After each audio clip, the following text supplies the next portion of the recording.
بات کی جائے، جیسے ہم نے SDG گولز کی بات کی، سسٹینیبل ڈیولپمنٹ گولز 17 گولز تھے، وہ سارے ہیومن سینٹرک تھے.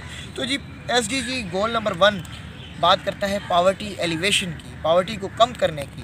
لیکن اگر ہم پاکستان کی بات کریں تو اس وقت پاورٹی جو ہے وہ جو اگر ہم بات کریں 2016 تک اور 2020-19 تک ہمیں پاورٹی ہیڈ کاؤنٹ جو ہے وہ 24% تک جو ہے وہ ریڈیوس ہو چکا تھا. بٹ یہ کووڈ کے ٹائم میں اور فلڈس کے ٹائم میں یہ 30% سے اوپر جا چکا ہے. تو یہ ہمارے لیے ایک المیہ ہے جی کہ پاورٹی جو ہے وہ ایک ایلیویشن کرنا ایک بڑا ہی مشکل ہو چکا ہے سیناریو پاکستان کے لیے. اور غربت بڑھتی صرف غربت ہی نہیں بڑھ رہی بلکہ اس کے ساتھ ساتھ غربت جو ہے ڈرائیو کر رہی ہے انمپلائمنٹ کے ساتھ ساتھ. اور پھر جو پرچیسنگ پاور پیریٹری تھی، فوڈ انفلیشن رائز ہو چکی ہے. ایک پرسن کی ایکسس جو ہے وہ فوڈ تک خرید و فروخت کرنے کی وہ بڑھ چکی ہے. انفلیشن کوئی 30% سے زیادہ بڑھ چکی ہے. اور پھر جو انکم اور پھر فوڈ پرچیسنگ کے بیچ میں گیپ ہے وہ بھی انکریز ہو چکا ہے.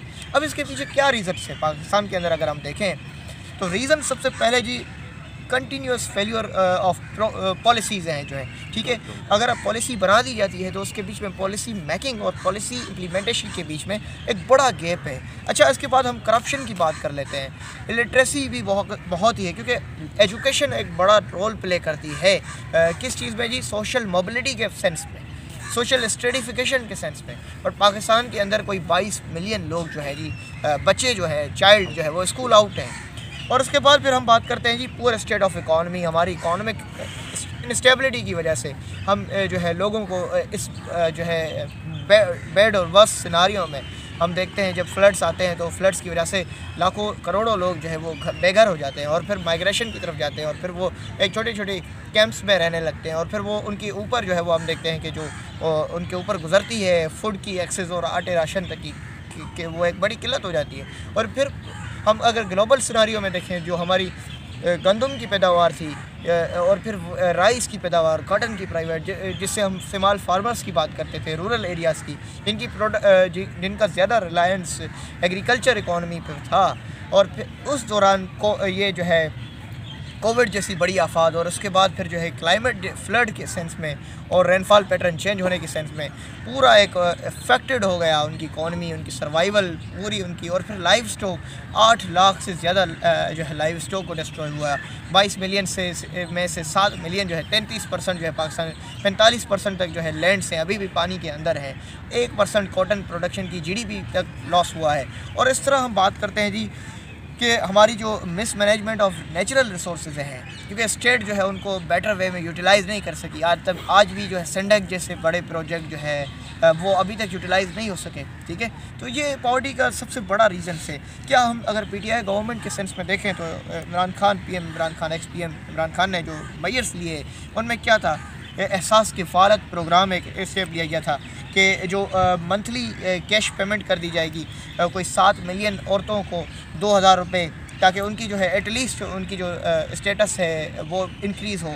اٹ واز جسٹ اس کو کہتے ہیں سوشل سیفٹی نیٹ پروگرام. اور پھر احساس سیلانی لنگر کہ لاکھوں لوگوں کو جو ہے وہ فیڈ وتھ ڈگنیٹی اور پھر ان کو پرووائڈ کیا جائے فوڈ جو ہے وہ امپرش جو لوگ ہیں ڈیسپوڈنٹ پیپل ہیں. اس کے بعد ہم نے دیکھا کہ PM خان کی PTI گورنمنٹ کے اندر ہی ہم نے دیکھا کہ جو ہے شیلٹر ہاؤس ڈیولپ کر دینا ہوم لیس ڈسٹریبیوشن کے لیے، راشن ڈسٹریبیوشن نیٹ ورکس، ایک بہت سارا کووڈ کے دوران یہ ہم نے دیکھا کہ پاورٹی ایلیویشن پر بہت کام ہوتا ہے. اس کے ساتھ ساتھ پھر ہم نے یہ بھی دیکھا کہ جی کامیاب جوان پروگرام جیسی اسکیم ہمیں لانچ دکھائی دی جاتی ہے جس کے اندر یوتھ کو اسٹیبلش کیا جاتا ہے کہ یوتھ جو ہے وہ کیونکہ پاکستان کی سب سے زیادہ آبادی جو ہے وہ یوتھ پر ڈپینڈنٹ ہے. تو پاکستان کے یوتھ کو جو ہے ایٹ لیسٹ ریسورسز انٹرپرینیورشپ کو پروموٹ کیا جائے، ٹیکنیکل اسکلس. اور پھر ہمیں کامیاب جوان پروگرام جو ہے وہ ہمدرد جوان پروگرام بھی نظر آتا ہے جس میں یوتھ کو اسکلس ڈیولپمنٹ کا سینس دیا جاتا ہے.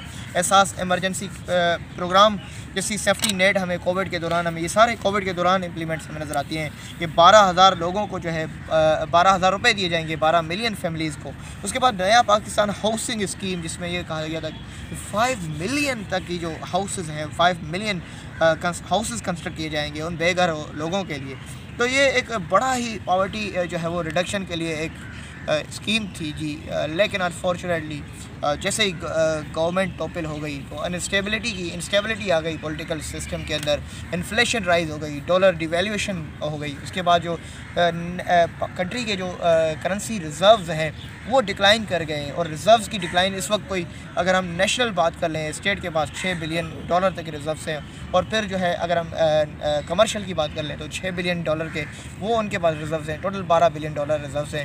کنٹری کی اتنی بدترین حالات ہو گئے اکانومی سینٹرس میں کہ کنٹری جو ہے اس وقت اپنی تاریخ کے بدترین اکانومی کے دور سے گزر رہی ہے 70 کی دہائی کے بعد، اور اس وقت اس سینس میں جو ہے ایک کامن مین جو ہے وہ اپنی جنگ لڑ رہا ہے اپنی جو ہے کھانے کے ساتھ، اس کے پاس اس کے ویلے لے کے پڑے ہیں، وہ اپنی ایک جنگ لڑ رہا ہے، اپنی غربت کے ساتھ جنگ ہے اس کے پاس جو ہے ریسورسز نہیں ہیں۔